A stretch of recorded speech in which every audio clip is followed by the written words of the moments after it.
fans here. Aurelia going to be the change here, though, for Sudden Fear. Yeah, didn't like Squiggle on that one at all. At one point, he was just diving onto Energizer and completely occupying all of their time. Was just probably taking up too much. Xerath being taken away, though, from for Qlimax crew, away from APAPs. Didn't like the poke comp. Yeah, and I think both teams kind of recognizing that, you know what, we had these couple of bans. Let's adjust a few things that we saw in Game 1. Didn't like the Aurelia for Sudden Fear. Really didn't like the Xerath there for Qlimax crew. But Nah is going to be left open if that's where Sudden Fear want to take their first pick. Yeah, and we've seen Nah really have mixed results as it's now changed over to Rek'Sai. We've seen be absolutely dominant in some games, and then if Nah isn't very coordinated, be like very, very confusing in other games. So I feel that Sudden Fear have shown they have the team coordination, particularly with some of those Xerath Caitlyn duos that we saw late game. So maybe not a bad pickup, but Janna now being offered. I would like the Janna pickup. Did a lot of work for Brawler last game. I mean, just in general, Sudden Fear are kind of going through the three typical champions we expect to be picked in this spot. Any of these picks would be a great first pick, but just again, red side drafting, you're going to get two good picks here. That is going to be Janna for Sudden Fear, so Brawler is going to have a revisit on that champion. But if they want, Qlimax can take Nah and Rek'Sai here, and Jarvan as well is also open still. Yeah, I think Nah Jarvan, the Narvan combo is so good with that Cataclysm coming down and then the massive Nah to really lock up the whole team if you're able to get them there. You tie that with something like an Orianna, which Katie is confident in playing, like it's just a lot of wombo combo potential. In saying that, you do need something to get on top of Brawler because playing this Janna disengage will be very important against them. Yeah, I mean, Nah is such an interesting champion to me because it feels like Mini Nah is just kind of and Mega Nah is just like, what? Like, they're so different. Is Thresh actually going to be the pick there for Qlimax? Nah, Thresh, their first two picks. Yeah, interesting. See what they go here. Doesn't really give much away from their team comp. Thresh, of course, very, very good in pick compositions, good at repositioning people around the map, but doesn't really add anything to Nah that you would have to say. So, have to wait for the next couple of picks coming through from Qlimax crew. Of course, now on Sudden Fear, maybe see the Ezreal being taken away from Stealthix. I thought that was a nice pick. Didn't mind the Caitlyn pick, but didn't really use it the way we're used to seeing Caitlyn. I feel that they could have ran any AD carry in that composition and would have accomplished exactly what Caitlyn accomplished. Yeah, what do you think of Thresh Janna as a matchup for supports though? Because I feel like if of all the supports you can pick against Janna, I think of the three that we've seen a lot of, Nami's probably quite a bit better than Thresh. Yeah, well, the thing about Thresh Janna is if Thresh grabs your AD carry, you just kind of tornado their AD carry and it's a stalemate from there. I think the disengage coming out of Janna is just much superior at this point. As we see Jarvan Nidalee being picked up, so getting rid of that Narvan combo, did not want to see that one on the board, but ignoring Rek'Sai. Yeah, Nidalee was a ban as well in our last game, so we are going to have Nidalee this time for Sudden Fear. But yeah, Rek'Sai potentially can fall through this draft actually. I mean, Qlimax still need a jungler, so Sybil, if he's confident on that champion, can go ahead and take Rek'Sai, but we'll see what he wants here. Lee Sin also being banned. I mean, of all the good junglers, Rek'Sai's the only one left. Yeah, no, I think Sybil would prefer to take maybe even a Rengar here. Oh, wow, going for an Elise. We haven't seen that in a while. As well as the Tristana coming through. That late game hyper carry, they've got a really potent late game lineup. Yeah, I think Moon going to feel the loss of Janna just a little bit though. Got Thresh instead. Perfectly fine support champion, but I mean, I guess if you need to make plays, Thresh you kind of have to have. I feel like teams lean on Thresh as an engage shot a little too much, where they'll just pick good champions and be like, we need engage. Thresh is fine. Yeah, well, depending on what Katie has here, they have a great three-man roam squad, with, of course, the Elites coming through for the Cocoon, Thresh being able to lock them up even more. You throw something like a LeBlanc on top of that, maybe even a Syndra, you can completely erase people off the map. So we'll see what they tie out their comp with, but once again, last picking mid, and well, maybe APAPs is actually on that LeBlanc this time around, and they're going to be sending Christmas trees top with a Nidalee. Yeah, it seems like it. I mean, Nidalee probably more common top than mid, although we don't see too much of her just in general. Seems like Sudden Fear are going to stick to their guns as far as kind of CG poke comps go. And last week, actually, Syndra could call her for Qlimax crew. Going to have Katie be on yet another aggressive mid laner. Yeah, I think that plays out fantastically for Katie. Syndra gives LeBlanc nightmares. As soon as LeBlanc distortions in, can just push her back with that scout of the week, and potentially has even probably greater burst potential if she can get enough forms down early game. So I like the way that goes. 2v2 though, I think Apex and a pick Bomi does have the advantage. Yeah, I mean, you talked about Syndra. I think a surprisingly short-range caster once you use your stun. And I think LeBlanc, a champion that goes almost melee on you a lot of the time with distortion, that's perfect time for Syndra. Yeah, it definitely is. Syndra likes people that come to her. She's very, very good at kiting around, very good mobility-wise. But yeah, it's funny, she has one of the longest range setups and then one of the shortest range combos. Yeah, which is kind of a weird mix of things. Great wave clear from long range as well, using that same stun, but Syndra is just a very unique champion. Strong wave clear, strong burst, immobile with decent range, unless you're trying to kill someone. So we'll see what happens. I think that's the reason that DFG just sort of fell off as an item that Syndra's built, because they're like, I can never get close enough to you to use this. Yeah, certainly, and it also doesn't help out much with the wave clear that we spoke. So important for Syndra to be able to contribute to. I think bottom lane is a very, very dynamic matchup right now. Tristana has arguably one of the strongest 1-3s for an AD carry, and then probably has the weakest lag between level 9, and then picks up when she gets a couple of items. Caitlyn, on the other hand, has good laning, but not really. She has a smooth power curve, we call it. She doesn't get really obnoxiously strong at any point in the game until she has maybe that 6 items. So I feel they need to shove the wave against Stealthix, otherwise Stealthix might be able to get a little bit aggressive early. Well, it's interesting because you mentioned that Caitlyn's pretty smooth on the power level. I feel like her actual mid-game as far as output goes is actually quite low, but her strength comes from sieging, which you kind of mentioned in the pre-game for Game 1. The one thing we didn't see Sudden Fear do that entire game was move that Caitlyn early to another lane and try and push. And that's why Caitlyn's mid-game strength really lies. Yeah, and that was really surprising because they had the Xerath mid lane as well to really complement that. And for them not to, I guess, opt into that strategy showed how far late they were willing to play that game. Yeah. I feel in this game particularly, they need a greater buffer because they do have maybe that one tank lineup that we've talked against a team that will have 3 really, really tanky people in Thresh, in the Elise, as well as the Nara in the top lane. And it's almost like both teams have made a couple of adjustments here and there, but have very similar looking team comps to Game 1. Sudden Fear with the Nidalee, they're kind of replacing the poke that Xerath might have put out, still going for probably more of a siege, more of a poke comp, and that Caitlyn's going to be a revisit here as well. Same thing with Qlimax as well, just lots of decent tanks, really good pick potential, and it's a matter of can Katie, who put up a great performance in the first game, now be used as a better tool, because his team didn't quite play around him, like we mentioned. Yeah, I think they just need to control vision for Katie, because Katie does want to get in there, does want to take people off the map. Interestingly enough, I have checked out Christmas Tree's Nidalee will be AP, so a very poke-heavy Nidalee. Maybe trying to get a spear in on someone so Apex can jump in and finish them off. That's a pretty good 1-2 punch. And then, of course, Caitlyn being able to ultimate someone as well. That's just a lot of long-range damage that can come through.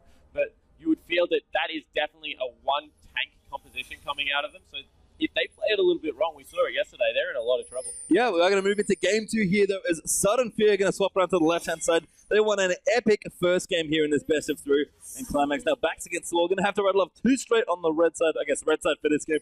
Blue side for the third if they make it here, and we'll see what the teams want to be doing. And again, very similar looking team makeups here for both sides. I think actually LeBlanc is almost underrated as a Siege champion as well. Oh, hook. Not going to land there, but Qlimax is doing something very different here at level 1. They're getting really aggressive. Yeah, and Na's great at getting aggressive for number 1 because of the slow that comes off the boomerang. If you're able to catch it, just can permanently, it's almost a Mundo Cleaver at level 1. Squiggle able to utilize that. Does get a nice deep ward on the red buff, so they will maybe know where the jungler from Sudden Fear is going to start. I think that both junglers have pretty versatile routes, actually. I don't think either suffers too much. Of course, Elise can tank with those spiderlings. She stays extremely healthy. I think that's just one of the interesting things about the new jungle in general, is that you have pretty strong options in terms of what you want to start. The jungle gives you pretty good benefits across almost all of the camps on the map, and the buffs just aren't as important now because they don't last as long. They're fine, especially for your early ganks, but it's less about trying to do a full clear of the jungle, more about clearing key parts of your jungle and then adapting from there. So it's almost like everywhere, like with the whole jungle being buffed and being much stronger, it just feels like the buffs are less important, and it's more how much do you do, where do you want to go, and where on the map do you want to end up? Yeah, I think the important way to look at it is we took the onus from the buffs from camps were taken away, and we put a lot of it onto Smite. So Smite now, really interesting tool, whether you go that Trailblazers, where you go the Chilling Smite, that's what you use to gank as opposed to the buff. So you have to look at it that way, as it's a little bit of transferable power, and I like it because it gives a lot more tools to your jungler. Yeah, a lot more decision making as well, especially in the early stages of the game. But we will kick things off here with standard lanes here. And the guys from Brawler versus Stealthix and Moon here in the bottom lane. And we're expecting again a pretty interesting curve in this lane, because Tristana's going to be great now, not so good later, and then interesting things will start happening once we start grouping as 5. Yeah, and you can tell how Tristana's going to play by how she levels up her skills. Generally, you see them put 3 or 4 points into that E and then start maxing the Q up to get that attack speed in nicely to try and round that out. And then if they pick up the static shiv, makes up for a lot of the, I guess, roughness in the power curve. However, with the shield going on to Caitlyn, she's going to be able to shove in repetitively. And wow! My goodness, there's been a lot of aggression. Christmas Trees level 2. Would have had a kill if he wanted to go for it, but little too dangerous to dive onto that tower. But Squiggle struggling early on, and we don't often see Nah getting bullied in the top lane. Definitely don't. And it looks like Christmas Trees has picked up a Duran's Blade. Whether that's just for a little bit of bully potentially against Squiggle in the early game, or they will stick to it, I don't know, because you can see a little bit of AP masteries and runes coming in for the Christmas Trees. Yeah, 18 flat AP already at level 1. Here's Sybil though coming through Christmas Trees. Gonna have to get out. No slow forth coming from Squiggle's Boomerang though. So we're gonna walk over a trap, eat a spear to the face, and Christmas Trees should be just fine. Yeah, is leaping away. Decided not to go off the wall. I think that Sybil actually had vision of that. Surprising they didn't decide to move Katie up to try and cut that one off. Maybe didn't want to. That's very dangerous though. Sybil gonna catch Christmas Trees on the way back, and big miss by Nidalee will flash and pounce away, but there's the repel forward, and first blood goes quickly to Sybil. That is horrible decision making coming out of the top laner. Just deciding with such little health, didn't actually see where Sybil went, and then decided to revisit upriver, not even through lane, in a very, very pushed wave. After looking like they were having a good start to the top lane, turns out disastrously, Nah's going to have the level advantage and CS advantage now, may even get a free back off that, and it does look like it's going to be an AD Nidalee. Yep, teleport already burnt as well, so Christmas Tree is going to be back on the split push plan. We wondered if they were going to go for even heavier siege, actually, after everything. But no, it seems like we are just going to have more split pushing here. Christmas Tree with Shen in game 1 going to be looking pretty similar in terms of split push potential here on Nidalee as well. Yeah, I think that we'll just be able to build tank though and still bully Nidalee out of the lane. Of course, a lot of mixed damage does come out of AD Nidalee as well. Some aggression in the bottom lane. Not much happening. Moon just getting a little bit of health taken off. Yeah, everyone just kind of hanging out. CS actually dead even right now between the two AD carries. I believe the turrets are pretty healthy as well, so it's one of the annoying things I guess for Caitlyn against Tristana is that you can't really pressure turrets because of explosive shot. If you work together as a team and are able to clear minions out from under your turrets quickly, Tristana actually can push back away very, very quickly. She's not very good at freezing it, as we've found out, but very, very good at making sure everything's A-OK. Yeah, because of how that explosive shot works, of course. Not able to freeze waves. Nightmares in the top lane for Christmas Trees, actually, as there's a gank coming down bottom for Sybil, so I'll touch on that a little bit later. Yep, Sybil actually moving through there. I'm going to start the fight, though. Exhaust already gone down for Moose. Deltix jumps in very aggressively onto Energizer, and here's the Elise coming through as well. Energizer looks like it's going to go down already. Cocoon just right there for Sybil. Energizer, though, fighting 3v1, can't get a kill, and does go down to Celtics. Yeah, and I mentioned it last game, how much Sybil likes to impact the map early. Didn't even pick up an assist for that one. Had the kill already, but getting a kill over onto Tristana early, being able to push out this lane, as Apex goes a little bit aggressive, it's just so important for Qlimax crew to start rolling. Sidra actually not really struggling. A CS behind her, she clears out the rest of the wave under her turret, so pretty much even here. Lane going quite a bit differently here than it did in game 1, with Apex getting a nice lead on Xerath early on, but 43 to 42 is just fine here for LeBlanc versus Syndra. And I think it's a good point to touch on Sybil's aggression, because when he played Jarvan in the first game, he was not doing pretty much anything at all to pressure lanes. Yeah, he was impactful in the first blood at level 6 for the first time, but before that really didn't hit up much, as you mentioned. As we have a very even mid lane, perfectly even in fact at this point in the game, both have level 6, so this is where explosions will start happening. It's kind of moving through the rest of it as well. Skirmisher Saber here, the choice of Squiggle's actually going to go in. Does have Megan now ready to go, but Christmas Trees will back off towards his own brush. Has to be careful. Squiggle's pretty tricky to fight here, even though he doesn't have his ultimate. But Nidalee is struggling a little, winning on CS with this nice good bounce there for Squiggle, but can't quite combo the wallop in. And Nidalee does continue fouling up here.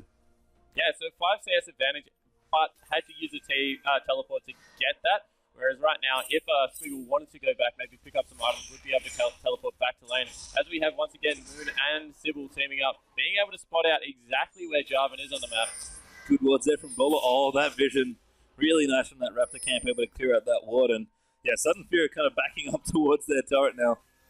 Good ward there from Ender. Will pop down his trinket. Actually, spite once again. Squiggle will bounce out of the way. Christmas Trees not quite looking in for another spear. And managing to bully the Nara out, but as you mentioned, he will go back to base now, buy some items, and things will look a little bit different, I think. Yeah, so he's got the teleport available. Yeah, he's 12 CS down. He's getting bullied around a little bit, but now he's gone back, picked up a couple of cloth armors for himself, being able to get some potions. He's back at the turret already, so yeah, I think whilst the lane is going well for Christmas Trees, given how the early game went, I just think it could be going so much better, because he's playing it phenomenally. Just made one judgment call. Yeah, just that awkward, really good gank actually from Sybil. I think we have to credit Elise for some really nice pressure up towards the top. As we can see, another fight against Squiggle's come back, and Christmas Trees may have made an error here. Boomerang doesn't land, actually flashes for it, but the wallet might be enough here with the last auto, and it is. Squiggle does not pay for that, and transforms into Mega Enough for style. Yeah, able to get a Summoner spell out of Squiggle there as well, and an Invade coming through. Oh, red buff. Oh, the Cocoon business doesn't matter though. Sybil and Syndra, the ultimate plus the Venomous Bite there, deletes that poor jungler from the map. Yeah, Sybil picking up that kill. Maybe didn't want to, maybe should have given it over to Katie, but this will mean the first dragon of the game will be picked up because they did take out the jungler. And wow, choosing to teleport back top again. Christmas Trees is putting so much emphasis and resources into winning this lane 1v1.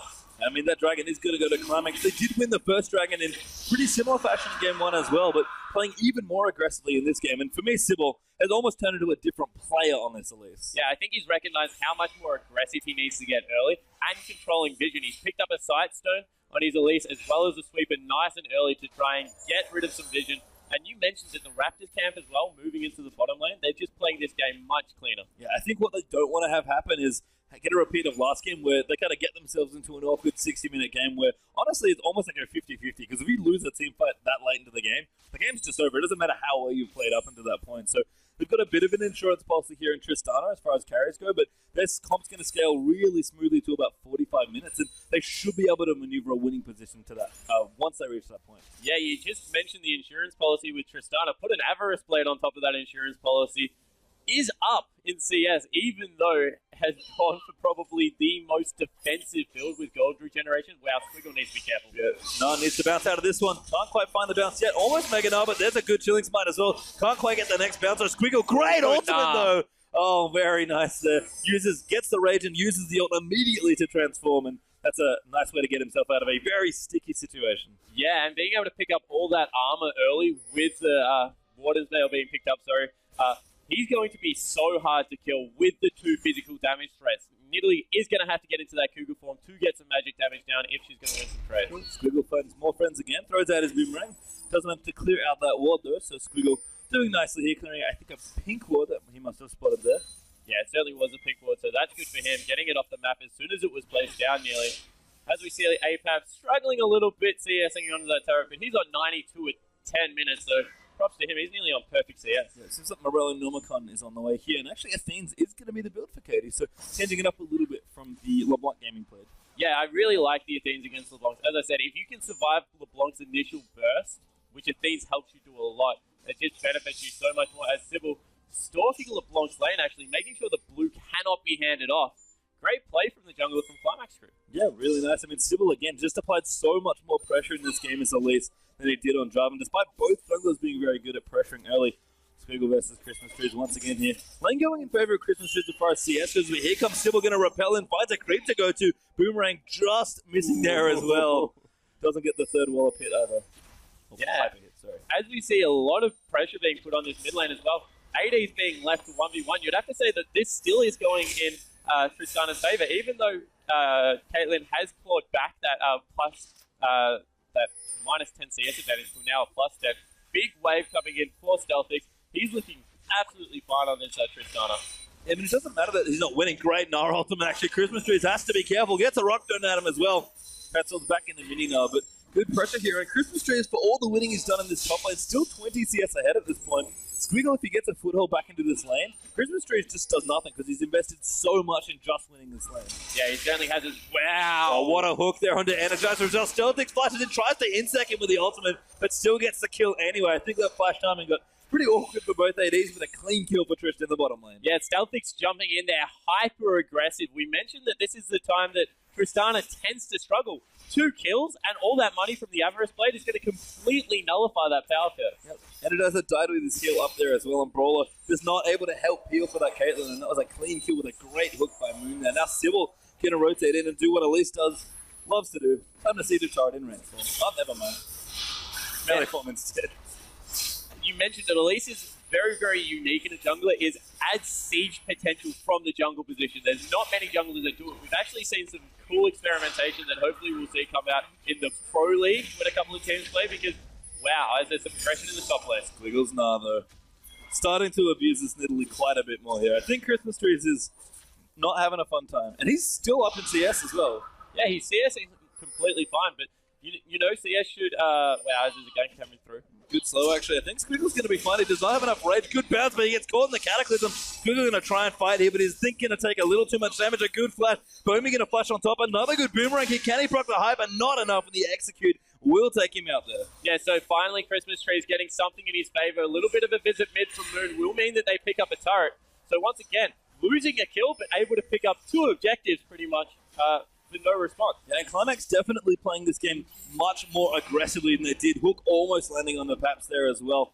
But the gold leaders are 3,000 already with 2 turrets to 0, plus their first dragon as well, which doesn't even give any gold anymore. So Qlimax, you know, they played pretty aggressively to start off game 1, but this is even faster, I think, than that game. They want to win here around 30 minutes. Yeah, I think that they're playing this game much more, I guess, decisively. We've mentioned on how important it is for people to really make clear decisions in the mid-game. As we see, Tristana Stealthic's actually not going for the...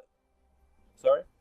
They're going for Infinity? Static Shift. Static Shift, yeah. Yeah, first actually electing to go for the Infinity Edge, which shows a lot about Stealthic's mindset. Thinks that he's ahead far enough to go for a very late game build so early. Yeah, and I mean, this Infinity Edge, if it pops up in the next few minutes, Celtics is going to be in a very happy position. Has a dagger as well, kind of amusingly, so Berserker Greaves will probably quickly follow that IE if that's the way he's going. And if he hits it earlier, which it looks like he's going to do based on the kills and gold he already has, Tristana is already annoying enough once she hits a mid-game, just kind of gets out of that mid-game trough, but if she skips it entirely, it's horrible to play against. Yeah, it certainly is. The reason I thought that they would go for the Static Shift is because Dragon is going to be up, and that's before the Infinity Edge is coming through.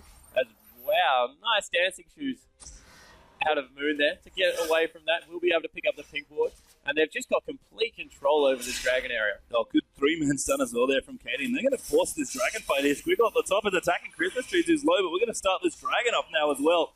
No way for Nidalee to teleport down here at all. And this Dragon's going to go over, I think, uncontested here. Pap's going to dive in, maybe try and get some work done. Gets low, but at least will smite it away. Good hook as well to Energizer almost to follow up there. And now Christmas Tree's in the top lane, struggling again against this Nah. Yeah, Nah, even though he's nearly 30 CS down, is doing work at this point. Just pressuring Christmas Trees on Nidalee completely out of the lane. 2 dragons now in 15 minutes for Qlimax. They've got a much better look in on this mid-game, and you would have to say a lot of it has to do with Sybil's jungle. I think so too here. Great turn. Now, speaking of Sybil, roll there with a nice shield there. But again, just the vision so strong here. Good grab there on the Paps. Moon will go in, pops the box as well. Exhaust him through there. Katie can't quite find it, and a good ultimate there from Brawl to keep him alive, and not quite enough damage there from Katie with only the level 1 ultimate onto Energizer. So didn't get the pick they wanted there, but Qlimax is just playing a much faster paced game here, and I think they really just didn't like losing a 60-minute game. Yeah, definitely didn't appear to. Maybe a little bit of miscommunication as we have a little bit of aggression in the top lane. I think Christmas Trees needs to be careful here. Squiggle's nearly got his transform. Hyper there popped as well. There's Meganut coming through. Grey Wallop there coming out. There's the boulder toss. The bounce on top as well, and Squiggle needs it, finds it, lines up the rock, and throws it right in Nidalee's face. Yeah, that was another TP burn from Christmas Trees to get back in his lane. That is 3, I think, for none. Maybe 1 on Squiggle's side. And he's just continually won the 1v1. I like Sybil as well, even rotated towards the top lane, knowing that his top lane is getting into a duel in case exactly this happened. In fact, they're going in. Paps coming in. There's a repel down. Lanterns out easily there. Moon, right place, right time for that one. And Qlimax just playing this map so well. Yeah, they look like they've nailed the vision control. You can see that their wards on the bottom side of the jungle, rotating around the map where they don't have vision as a group of 3. We mentioned how good Elise and, Fresh are when they're together. So really nicely played there from the support jungle duo. And that was the big thing we mentioned, is that Qlimax, the only thing they didn't really do, despite having a strong start to their first game and good mid-game champions, didn't ward enough and couldn't be aggressive enough when they wanted to be with the champions they had. Completely different story this time around. They've tightened up their vision control. They're getting picks left, right, and center. 6-1 now in kills, plus the 2 turrets and the 2 dragons. And we're only 17 minutes into this game. This is on pace to be a very, very fast game. And a patch that honestly has significantly slower games than we saw last season. Yeah, and Static Shift has now been finished off by Stealthy, so it looks like as the hook just misses from Moon, that he was going for that. He just fought the most damage he could when he had those items. Ethereal Chains coming out from Maytap, missing as well, so looks like we're having a little bit of a lull, although Sybil moving in on that top side of the jungle. Yeah, we can start getting some siege potential happening as well for Qlimax. Syndra Trist and Thresh pretty good at just bugging people on the turrets. Christmas in a lot of trouble. Yeah, at least going to be able to dive here pretty cleanly. Sybil just lining up for that. Cocoon goes in a little late, flashes forward, leads the Cocoon a little too far, but Venomous fights more than enough. No, the shield comes in from Brawler. Moon trying to get in there as well. Repel does land in, but the exhaust will come down. The turret goes down, however, as Moon does look for a hook, and the rest of Qlimax rotating through as well. That did not work out the way they wanted, but they're actually still in a great position here. Yeah, he kind of led him with a Cocoon, and he had to double back. A great flash in from Brawler to keep him alive. However, turret falls. They pick up exactly what they want. No one dies, so still a win out of Qlimax, and they've completely wiped out the outer ring now. They can continue to siege down the inner turret. And the nice thing here is that Qlimax are always sticking together. You saw the entire team rotate up for that diving because they assumed that the rest of Southern Few was going to come in and try and defend. So everything they're doing incredibly safely. And Pink Bomi, very unsafe here on this Jarvan, trying to get some pressure onto this turret. Lancing will move out there. Scrying up just caught him moving up north, I think. Yeah, he's being caught out, definitely. Unless he suicides here, he's in a lot of trouble. They've gone around and completely flanked him. Yeah, I mean, he's going to go in. He might actually be in time for the suicide. Katie chasing in, doesn't find the stun. He actually flashes out, going to move in towards the Nexus turrets, and Qlimax going to leave him to die. Yeah, they don't care whatsoever. If you're willing to burn your flash for a potential execute, even a recall at this point, that's just not worth it on the side of the jungler. And wow, Christmas Tree's once again in a lot of trouble. Yeah, Squiggle chasing him down once again. This Naruto has been so annoying. Sybil going to join the party as well. Cocoon leads a little too far again, but Christmas Trees, he's got nowhere to run. The boomerang misses, but Sybil with the targeted Q able to take him out in spider form. Yeah, and Sybil's now picked up 3 kills for himself. You would think that that's probably gold not going where they wanted to on the side of Qlimax, but they're just building such a lead that it doesn't matter. Look how more effective he has been around the map. 3 kills for himself to only the 1 assist on the side of Southern Fear. And can't credit this Elise enough, I think. Sybil's just played such a different game here than the one we saw in Game 1. So much more confident as well, I feel, for Qlimax. Really just kind of says, you know what? Game 1 was just a bit sloppy on our part. We didn't quite have enough vision control, didn't respect our opponent's win conditions or our own win conditions, got kind of shenned in different elements as well. Playing a just beautiful game at this point. Yeah, I think Celtics rotating around to pick up a massive wave. What you were touching on there, I think, is that they're just playing this much more strategically sound. We questioned their vision control, whether they understood exactly how they needed to get the LeBlanc going last game. That's definitely not an issue this game. All 3 of their lanes are exactly where they want them. Yep, now Celtics going to go back. Probably has enough for that Infinity Edge as well if he wants to go pick it up. Does indeed, so we'll have a shiny new item ready to go.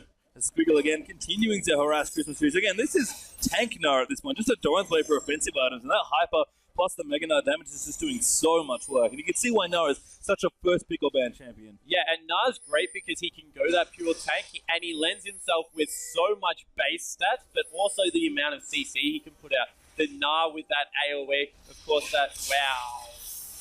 Aggressive move there from Taps. Great dodge coming out of Sybil, though.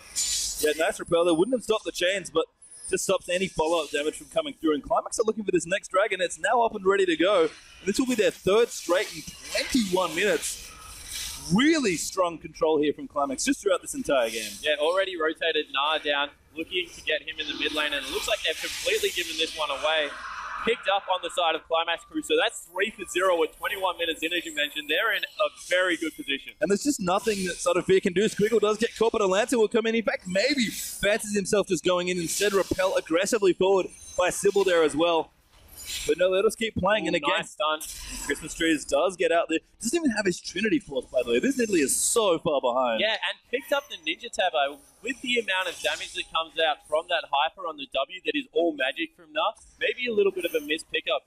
We'll get rid of a lot of the auto attack harass, but I don't feel that is what is actually killing him at this point. And Gnar's rotated down into the bottom lane, looking to get that one pushing, but it looks like the rest of the Qlimax crew just backing off. And this is the place that Southern Fear didn't want to find their team composition in. They've got good poke, good split push, and they can play a pretty nice 4-1 siege game or split push game if they want to, but when they're this behind and Qlimax are constantly grouping and pressuring them in their own jungle or under the turrets, there's just no options here for Southern Fear. Yeah, the problem with AD in Italy is she just does nothing if she doesn't win lane. If you cannot bully someone 1v1, there are not many options for her. Not a great team fighter, doesn't have the CC that Gnar offers, obviously, and I feel that lane just didn't go the way they wanted to, even after all the investment. Yeah, now Blue Buff going to get stolen away as well here. Qlimax will likely give that over to Katie if at all possible to make that Syndra even stronger, and there we go. Sybil even counter-juggling the Wolves as well, and now Squiggles put himself on split push duty. Gonna look for a 2v1 here. Big Bomi's gone in on drive, and Energizer rotating through, plus the Nidalee here. There's the slowdown smite. Will he bounce out as Meganar?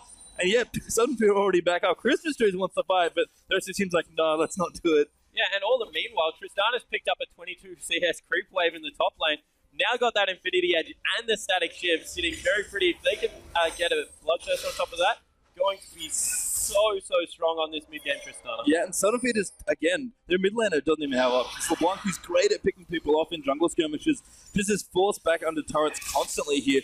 Energizer struggling for farm. LeBlanc's doing nicely, but Qlimax are all over this map right now. Squiggle's doing a great job split pushing and just pressuring Sudden Fear as best he can. And now Stealthix has picked up a turret along with Sybil. Yeah, you would think that now that the turrets are positioned the way they are, that's just too much of an advantage for Qlimax. Well, oh my god, 6 stun into hook there. Perhaps we'll get out there. Brawler resets with the ultimate, but he gets pretty low. Good flash cocoon just missing there for Sybil. But Qlimax, it doesn't matter. Great double stun again there for Katie.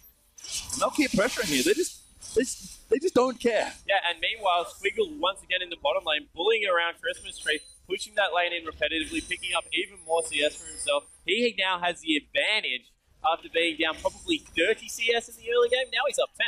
Yeah, and Squiggle's got a ton of gold to spend here as well. He's got 1,500 gold ready to go. Trinity Force has been finished here by Christmas Trees, but too little too late, I feel like, on that one. Dragon will be coming up in a couple more minutes as well, and that will be the 4th Dragon in a world record time, you almost have to think. Yeah, if they pick up 4 Dragons at this point in the game, they're just going to be rotating around the map so quickly as Jarvan doing a little bit of counter-juggling, so still nice positive play coming out of Sodom Fear. But yeah, the Dragons are just getting very dangerous. I mean, something has to try here for Sudden Fear. So good steal there for Jarvan, but he's still struggling with his build. Just kind of got the core elements. Perhaps going in onto Katie. Ace in the hole comes through as well. Stealthix, though, will block that one out for himself. Infinity Edge is here for Caitlyn, though, and the Rabadons is almost completed with the Morel and Omicron for Paps. So Sudden Fear are going to have more options here, but it still might be too little too late in this game. Yeah, and it looks like Christmas Trees will finally be able to pick up a turret for himself in the bottom lane. No, sees a Gnar coming, so going to have to back off. Yeah, Squiggle is coming in, says, you know what? We've done this song and dance quite a few times already in this lane. Christmas Tree is going to kite away. Maybe look for the turret kill. Great bounce though for Squiggle. Just going to miss that boomerang as well. Hyper actually didn't quite proc, needs one more auto, misses that boomerang. The whole team is collapsing, however. Tristana coming up from the side. I don't think the Christmas Trees can get anywhere. No, they just leave once again. Yeah, Qlimax just don't care. Dragon's up in 2 minutes. They'd rather get deep vision here in the red side of the jungle. Squiggle actually teleporting to try and start off a fight here. Deep wards go down. Red buff's going to get stolen away as their preference. Tristana in the mid, pushing on the tier 2 once again. Qlimax still complete control. Yeah, huge minion wave, however, crashing into that top turret. So they are losing out on some resources at this point of the game. And now Sudden Fear have the teleport advantage. I think the Qlimax will just continue to group up, so it might not be much of an advantage, but at least they can get Nidalee into a separate lane, maybe send her top again, and pick up some much-needed farm. And Sudden Fear have been farming well. They've got good items coming up at fine times as well here, but the gold lead is massive here for Qlimax. About 7,000 gold between these two teams already, and that's just not a lead you can afford to let your opponents get at this point in the game. Gold leads matter a much worse indicator now in this patch because there's a lot less global gold to collect. So if this is the lead that you have at 25 minutes, you're doing even better than you normally would. And 7,000 was a good gold lead in the last season as well. Yeah, so Squiggle, unfortunately, using his ultimate in mid lane on nothing, it looked like. So that will be on cooldown. Needs to get it up before the next dragon. Looks like they will be sending WoW. Great cocoon there as well. Moon going to join in with a flare, and Katie picks up that first kill. Pink Bomi dives in the back, but a good flash from Syndra gives her the double kill. Now Squiggle rotating through. Christmas Tree's in trouble. As Squiggle nars back LeBlanc and energizes Caitlyn. Christmas Trees finds his old friend Gnar. Gets walloped there as Stealthix will clean up that kill. And 3 clean kills for 0. Dragon coming here as well. Qlimax crew, we're going to close this one out early. Yeah, this is so bad on the side of Sudden Fear that we're just caught out by a great Syndra Sun. Weren't even able to take Katie off the map. And you would think that this would be another inner turret rotating into a dragon. That will be number 4 and just a commanding position. Yep, 5 turrets, 4 dragons, and 10 kills to 1 here for Qlimax. Have basically every advantage you can want bar Baron. And we didn't even talk about it in the draft, but there is so much pick potential here in Qlimax's comp. Just like their Game 1 comp, they've been playing it so much better. Yeah, well, we said that they had a great 3-man rotating around the map with Sybil, Katie, and Moon, but the amount of farm Squiggle has been able to pick up just means that he can join them as well and just lock down a whole team. So they're not looking to catch one or two people, they're looking to catch everyone, and they're looking to do it again. Oh, Squiggle almost finds Energizer on the back of the boomerang. It's actually pretty close to Mega now as well. If Qlimax do want to start a fight, but no one else is kind of there. Everyone went back to shop here. Defensive item coming here for Stealthix is maybe a bit early. Without the Spectre's Cal already finished up for him. Yeah, I just really thinks that there's no armor being built at this point. Wants to make sure that he can't die while they're taking out these turrets. And because he's so far ahead, even though he's picked up a defensive item, he's still a full item ahead of the Caitlyn. Oh, steals the Grump as well. Think Bomi in a bit of trouble. Actually, Squiggle bounces over the top. He fancies himself in the 1v2. Steals the Grump, kills Pink Bomi, and Moon's going to get him out, but they don't care. He's going to keep going in for Paps here. Pops the passive there for LeBlanc. Great double play there as well. Paps is trying his way to get around here, but Sybil's now going to chase through as well. Tower goes down in the mid as Tristana gets up. Paps is dead. 2 kills for 0, plus the tower. And Sudden Fear might just tap the mat here. Yeah, still trying to push in his Qlimax. They've got 2 members dead for quite a while. 30 seconds still on Paps. This will be the first in a time. Oh, Squiggle tries to make a big play with his ultimate, flashes forward, but does not Nara anyone. Remember that Qlimax have 4 dragons as well, so these turrets are melting swiftly in this team comp, and their first inhibitor of the game will go down in under 29 minutes as Sudden Fear are going to lose the top part of their base. And look how much more confidently Qlimax are playing. Just one little sidestep and then continue to wail on the turret out of Stealthix. Playing a fantastic middly game, and you have to look, they're going to go back, they're going to pick up a Void Star on this on Katie's mid laner here, Syndra, and she's going to be doing even more damage at this point. Nara's just so tanky, able to transition into some damage here. Yeah, I like the Brutalizer actually from Squiggle. Just realizing that he's doing quite a bit of damage, wants to just do a little bit more to be even more of a threat to the rest of the members of Sudden Fear. And there's just items aplenty here. Qlimax have way too much of a lead at this point. The first turret finally going down. The Sudden Fear's minions will help them out and clear out that first turret in the bottom lane, but Christmas Trees here has to be careful. Squiggle, he's in a 1v2 he doesn't know about. Now Stealthix joins in as well on Tristana. I mean, items are still coming through, but Sudden Fear, the gold lead is just massive here. 10,000 gold and more, and counting now for Qlimax. Yeah, and concentrating resources onto their 2 damage threats, making sure Tristana and Katie are the 2 most farm people in the game. Wow, Tristana on 11,000 gold to the 8,000 of Kaylin, and wow, Brawler's been caught. Oh, Sporley there does get caught by that poke. Box, though, will get walked through. Sybil keep chasing as well. Good exhaust actually might keep him alive, but there's the Dark Sphere for Katie landing, and that's an easy kill for Syndra. Yeah, that might even be the game, using 2 summoner spells to try and stay alive, but still dying. That will be the mid inhibitor, definitely. Still got Tristana in the bottom wave as well. She'll be able to pick that one up for herself. Yep, Stealthix split pushing. Good Spear lands on the Energizer as he gets stunned up. Christmas Tree's done a poke with Trinity Force in Italy, but it's not quite enough here. Qlimax will make it 2 inhibitors, and the third should follow pretty swiftly here. Christmas Tree's almost getting hooked over the wall there as well, and Qlimax, this game is practically over for Sudden Fear. It's going to take a miracle. Especially where the minion waves are. They can just sit here for maybe 20 seconds, and someone is going to have to go top and pay attention to that one. Not to mention the mid wave that's going to continue to push through, so Qlimax in a fantastic position. And they don't even need the Baron, which I think is the most impressive thing for me. I mean, they're going to try and defend here. Jana pretty good at defending turrets along with Caitlyn, but there are plenty of dive options. Energizer going to get obliterated there by Katie Syndra. And that might just be it here. 3rd inhibitor turret, and likely the 3rd inhib going down as well. Squiggle going in massive there, tosses the boulder out onto Paps and slows both Jana and LeBlanc. 3rd inhibitor will fall here, and I think Qlimax might have found themselves a win. Yeah, I think this may be the game coming in here from Qlimax crew. They've played this pretty textbook, nice, aggressive, and wow, I do not think this Squiggle will see Nara again. No, I don't think so. Just what a performance here. We have to credit, I think, maybe Sybil's Elise here as well, so the turrets will get knocked down here. Sudden Fear just could find no answer for this little Yordle. And yeah, that'll be the 2nd inhibitor turret picked up. They're moving in on the Nexus now. This will be game over. We're going to a game 3 phase 2 time. We are indeed, and what a way to win game 2 here for Qlimax as well. Such a different look by Qlimax, and both teams picked like fairly similar compositions, I have to think. Sudden Fear still playing for a bit more of the siege and poke game, and Qlimax wanting to play their pick composition again. But just the way they executed that game was night and day from game 1. Yeah, and you touched on Sybil. I feel that he was the catalyst. And the scary thing is, you say that Elise was a problem. I think it was just a change in mindset for Sybil, that he went so much more aggressive early game. Elise, yeah, she has a great early game, but so does Jarvan. I think that now if he's playing that way on anyone else, he'll be able to get through. And I mean, we mentioned that Noah.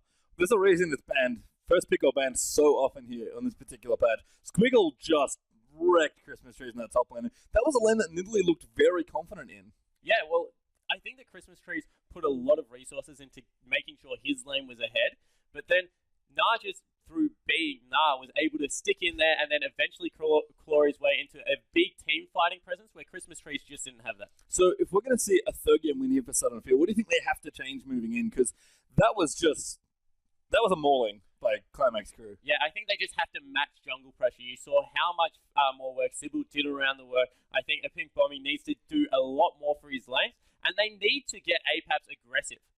Like, he did absolutely nothing. He finished that game 0-1-0 on LeBlanc. You cannot lose a game as LeBlanc with only one death. You need to try and make something happen. Well, we'll see what happens here. Qlimax crew and Southern Field are going to it.